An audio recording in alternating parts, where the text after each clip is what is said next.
के लोगों को बड़ी सौगात मिलने वाली है।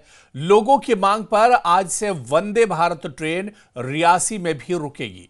कटरा से श्रीनगर जाने वाली ट्रेन बीच में सिर्फ बानिहाल में रुकती थी, लेकिन अब कटरा से खुलने वाली ट्रेन का पहला स्टॉपेज रियासी होगा।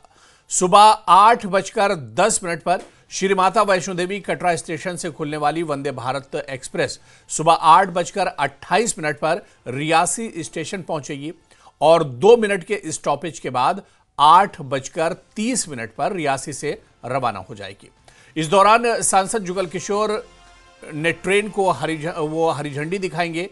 वहीं दोपहर 2 बजे श्रीनगर से खुलने वाली वंदे भारत एक्सप्रेस 4:34 पर रियासी पहुंचेगी और 2 मिनट के स्टॉपेज के बाद 4:36 पर वहां से रवाना होगी। पीएम मोदी ने 6 जून को कटरा श्रीनगर के बीच रेल सेवा की शुरुआत की थी। तभी से रियासी में वंदे भारत एक्सप्रेस के ठहराव की मांग हो रही थी, जो आज पूरी हो रही है, जिसे लेकर रियासी और आसपास के लोगों में काफी खुशी है। तो रियासी के लोगों की आज मांग एक तरह से पूरी होने जा रही है।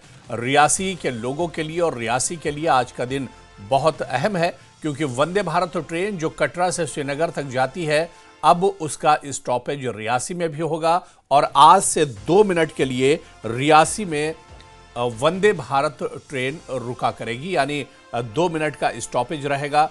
कटरा से जब श्रीनगर जाएगी या श्रीनगर से जब कटरा आएगी तो 2 मिनट का रियासी में भी वंदे भारत का स्टॉपेज रहेगा।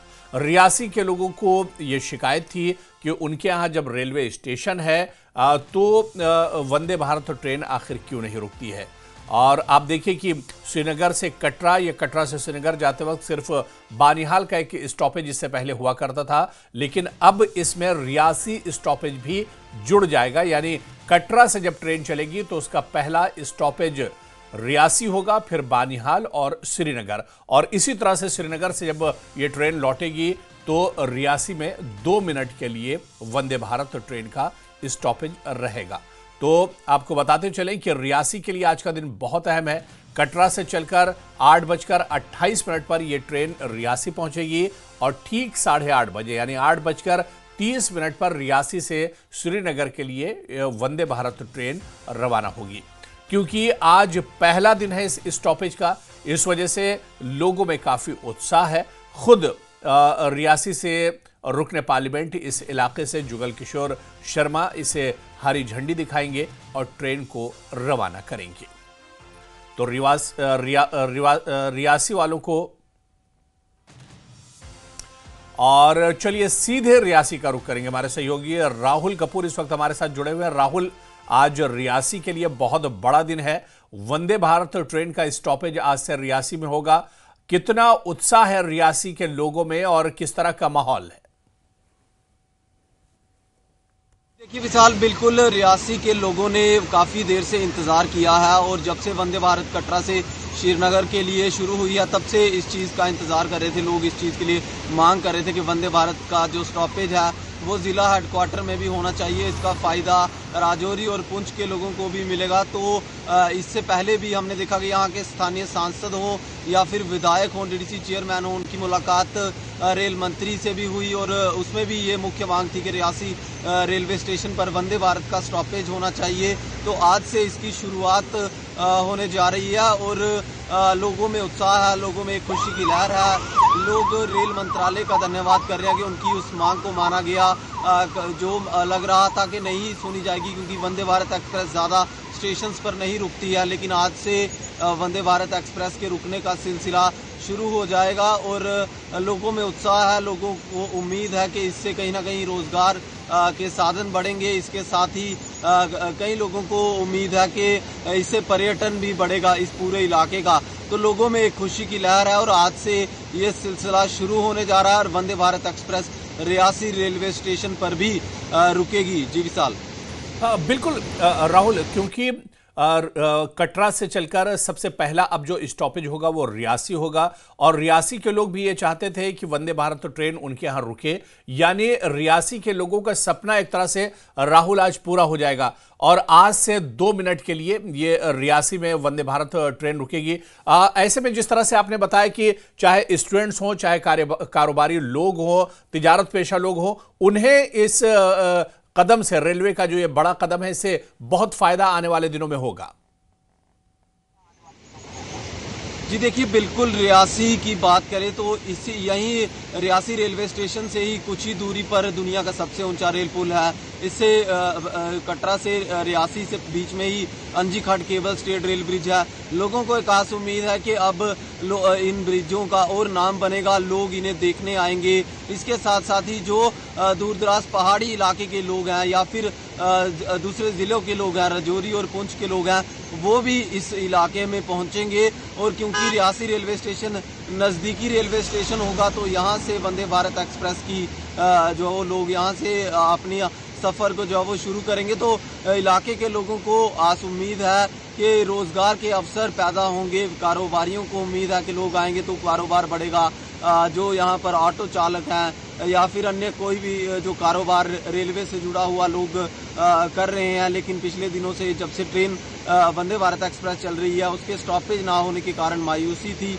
आज से कहीं ना कहीं ये खुशी की लहर है, हर तबके में खुशी की लहर है और कहीं ना कहीं लोगों का ये मानना है कि वंदे भारत एक्सप्रेस यहाँ पर रुकने से काफ़ी फ़ायदा आने वाले दिनों में होगा। ये फिलहाल 5 महीनों के लिए ट्रायल बेसिस पर चलाई जा रही है और आज से इसकी शुरुआत होने जा रही है। जी बिल्कुल राहुल, यानी अब कुछ और इंतजार। ठीक 8:28 पर वंदे भारत ट्रेन रियासी स्टेशन पर पहुंचेगी और 2 मिनट का स्टॉपेज यहां पर होगा। राहुल, आप नजर बनाए रखिए। बहुत बहुत शुक्रिया हमारे साथ जुड़ने के लिए, जानकारी साझा करने के लिए। तो ठीक जो कटरा से वंदे भारत ट्रेन चलेगी वो आज सुबह अब से कुछ देर में यानी 8:28 पर रियासी स्टेशन पर पहुंचेगी। 2 मिनट का स्टॉपेज होगा और ठीक 8:30 पर रियासी से वंदे भारत ट्रेन श्रीनगर के लिए रवाना हो जाएगी। यानी एक बड़ा कदम, एक बड़ी पहल, और इसी वजह से रियासी के लोगों में काफी उत्साह देखने को मिल रहा है।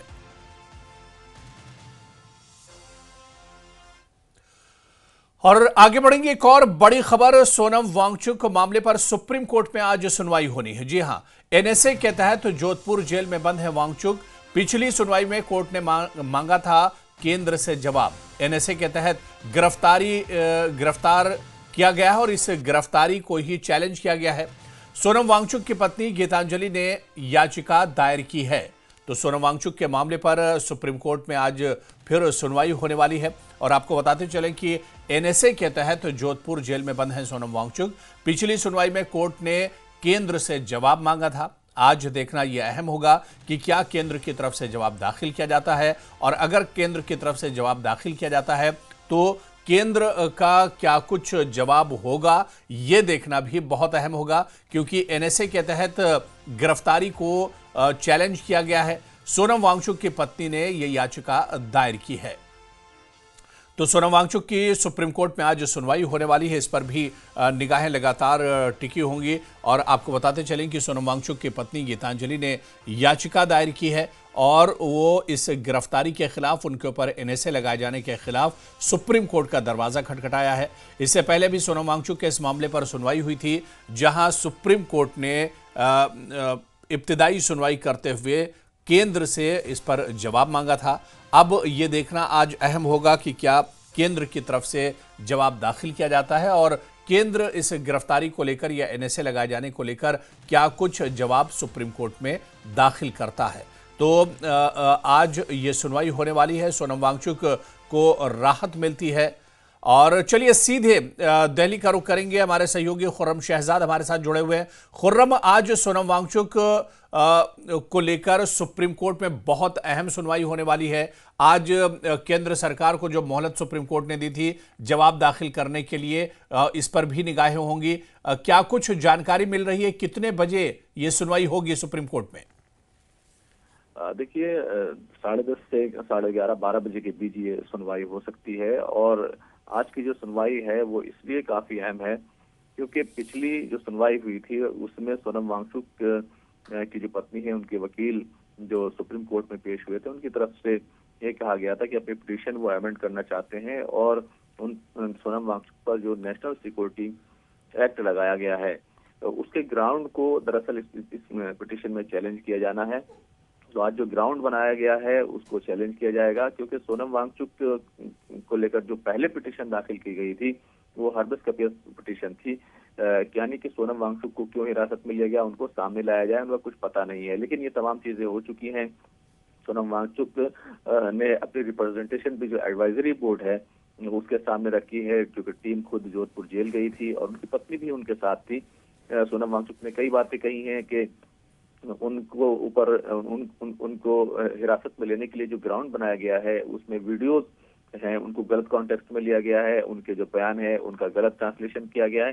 ये तमाम बातें जो है सोनम वांगचुक की तरफ से एडवाइजरी बोर्ड में कही गई है। ये तमाम जो ग्राउंड है उसको सुप्रीम को उसको आज चैलेंज जो है वो उनके वकील सुप्रीम कोर्ट में करने वाले हैं।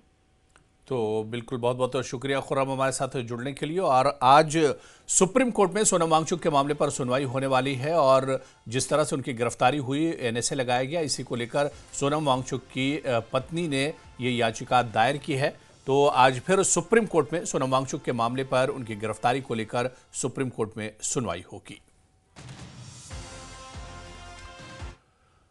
और एक और बड़ी खबर आपको बता दें कि गजा में युद्ध विराम के बावजूद तनाव बढ़ा है। एक बार फिर तनाव देखने को मिला है। इजराइल के प्रधानमंत्री बेंजामिन नेतन्याहू को सेना को पूरी ताकत के साथ ऑपरेशन शुरू करने के आदेश दिए हैं। उन्होंने कहा है कि हमास ने युद्ध विराम की शर्तों का उल्लंघन किया है, इसलिए अब जवाब देना जरूरी है। रिपोर्टों के मुताबिक इजराइल के सैनिकों पर दक्षिणी गजा में तब हमला हुआ जब हमास ने एक बंधक के शव लौटाए। बाद में हमास के सशस्त्र विंग अल-कसाम ब्रिगेड ने कहा कि वो बाकी शवों की वापसी को रोक रहा है, क्योंकि इजराइल लगातार सीज फायर को तोड़ रहा है।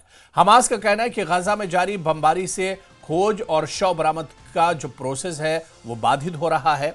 यानी अब गजा में कुछ दिनों की शांति के बाद फिर से बम और बंदूक की गूंज सुनाई देगी।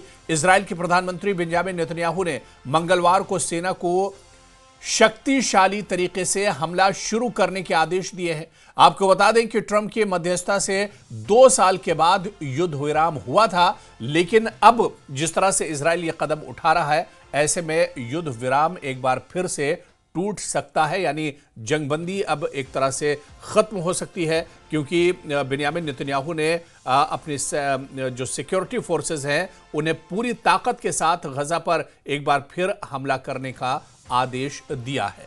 तो मिडिल ईस्ट में एक बार फिर से हालात बिगड़ सकते हैं। गजा पर एक बार फिर से इजराइल के हमले तेज हो सकते हैं। और आपको बता दें कि अभी कुछ दिन पहले ही जंगबंदी को लेकर एक डील हुई थी, जिसे डोनाल्ड ट्रंप पीस डील कहा जाता है। हालांकि इस डील के बाद जंगबंदी हुई थी, हालात बेहतरी की तरफ लौट रहे थे, लेकिन अब जिस तरह से बेंजामिन नेतन्याहू नाराज हैं हमास की कारकर्दगी को लेकर, और इजराइल ने यह इल्जाम लगाया है कि गजा में हमास ने युद्ध विराम को तोड़ा है, ऐसे में इजराइल अब बड़े पैमाने पर हमले शुरू करेगा।